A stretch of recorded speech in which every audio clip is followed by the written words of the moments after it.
Hello, welcome back po mga ka-online. So today's video po is about TopOne review. So titingnan po natin ang website na to kung legit at nagbabayad ba talaga at kung magkano yung pwede nating i-withdraw. Ano yung mga ways para kumita tayo. Pwede ba tayong kumita kahit hindi tayo maglabas or mag-invest sa website na to. At kung gusto nyo pong malaman yan, please watch the video until the end.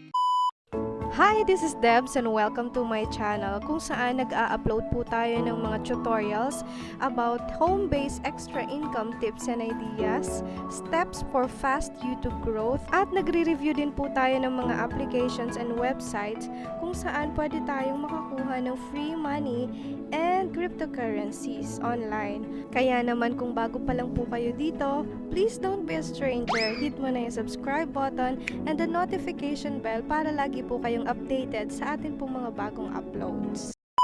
So, ito po yung TopOne platform. So, meron po silang website and application.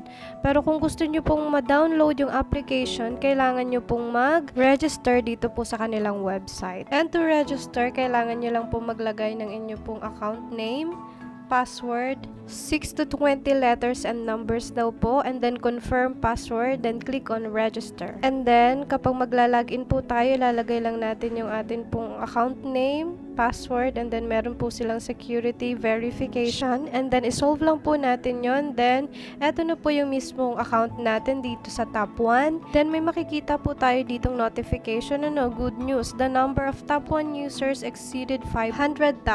So, meron silang rewards sa mga old and new users na yung VIP Zero experience is valid for 6 days na po. And yung VIP Zero users can withdraw 3 times, a total of 5 USDT. So, yung first withdrawal amount po natin is 1, second is 1, and yung third is 3 USDT. And after the trial period ends, you must upgrade to VIP 1 and higher members, you can continue. So, ibig sabihin po, kailangan na nating maglabas ng pera at mag-invest dito sa kanila pong website kung gusto nating mag-continue yung atin pong pag-earn. Ang tanong ay magkano ba yung atin pong i-invest kung mag-upgrade tayo to VIP 1. So, para po maka-avail tayo nitong VIP 1, kailangan po nating maglagay dito ng 30.9893 USDT. So, tingnan po natin kung magkano yun sa peso. So, overall po ang kanyang value ay 1,507.49. Medyo malaki-laki ano. So, pero dito naman po sa VIP 0, yun yung gamit ko ngayon na wala akong nilabas. So, yung income po nun ay 0.50 USDT sa isang araw. And okay siya kasi napakabilis lang naman gawin ng mga task. Manunood lang tayo ng video sa Facebook o kaya sa YouTube. So, 5 videos lang yung pwede nating panoorin sa isang araw kung free yung gamit natin. At kung gusto nyo pong i-download yung kanilang application, click nyo lang po yung app download and then piliin nyo lang po kung kayo po ay Android user or Apple user. Then click download and install. And eto na po yung ating application na download na natin. So, open na lang po natin yan. And ganito po yung kanya pong pinaka-dashboard ng application. And dito sa ibaba, sa katabi ng home, may makikita tayo ditong task. So, click lang po natin yan and then ganito po yung makikita natin. So, may choices tayo dito, Facebook or YouTube, kung ano yung gusto nating panoorin. So, click lang po natin tong Facebook, then accept. And then, pupunta po siya dito sa in progress. So, ito po ay 0.10 USDT. Click lang po natin tong video.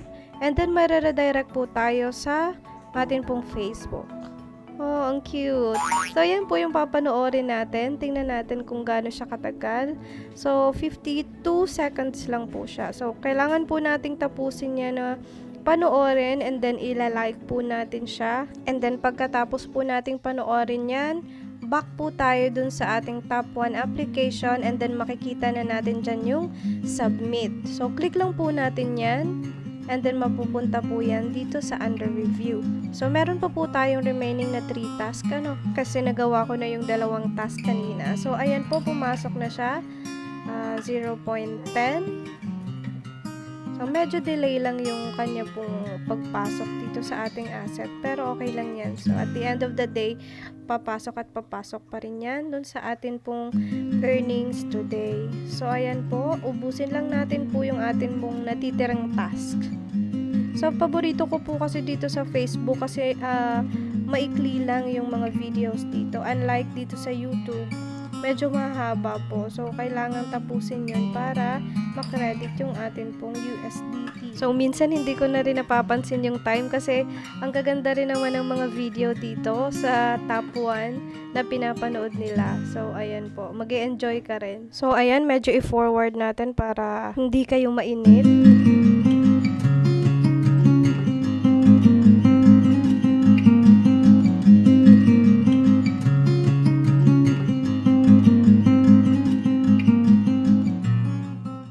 So, ayan po. So, naubos na natin lahat ng task natin. Tingnan natin kung i-refresh lang natin tong atin pong mga assets. Kung magdadagdag. So, ayan po. 1.7 na siya. Pero dapat 1.9 yan. Ano? So, intayin natin maya-maya. Darating din yan. And eto na nga po. Na-credit na lahat nung mga task na ginawa natin today. At ngayon naman po, ipapakita ko sa inyo yung withdrawal na ginawa ko po kanina. So, overall po kasi 2.4 na ang akin pong kinita dito na USDT. So, nag-withdraw po ako ng 1 USDT kanina. And successfully submitted na po siya. Kailangan na lang po natin siyang hintayin sa atin pong Binance account. Ngayon naman po ay ituturo ko sa inyo kung paano natin i-set up yung atin pong withdrawal. So, first pupunta tayo dito sa home and then click natin yung ating profile sa upper right corner. And then, makikita po natin dito yung Security Center and Asset Settings. So, yung dalawang yan po ang kailangan nating i-set up. So, first, kailangan nating maglagay dito sa Security Center ng ating pong cellphone, fund password, and login password. So, ang ginawa ko po yung fund and login password ay iisa na lang po. So, ayan. Kailangan tandaan po natin yan. So, next po, Asset Settings. So, yung Withdrawal Address Management, click po natin yan. And then, yun po, ang withdrawal address natin, yung nakikita natin na may TBR. So, yan po ay makukuha natin sa atin pong wallet sa Binance account. So, paano ba yon? So, kailangan lang po ninyong i-download yon sa inyo pong mga Play Store. So, ganyan po yung itsura niya. Click lang po natin yan. So, mabilis lang naman pong i-download yan sa Play Store. And then, click natin tong nasa gitna na to. And then, search lang po natin yung USDT. So, dalawa po yung nakalagay dyan, yung fiat and crypto. So, crypto po ang pipiliin natin dahil crypto po itong USDT. So, ayan po siya. So, select lang po natin yan. Click natin yan. And then, makikita na po natin yung atin pong TRC20. So, slide lang natin pa left. And yung pong pinaka nasa dulo, yan po yung atin pong TRC20 wallet address. Copy lang po natin yan. And then, balik tayo sa atin pong TopOne account. And then, punta po tayo dito sa ating assets. Click natin tong withdraw. And then, kung wala pa po kayong nakalagay na TRC20, meron po nakalagay dyan. So, i-paste nyo lang po yun dyan. So, ganun lang po kadali mag-set up ng atin pong withdrawal dito sa TopOne app. So, i-update ko na lang po kayo once na dumating na sa aking account yung aking pong withdrawal dito sa TopOne.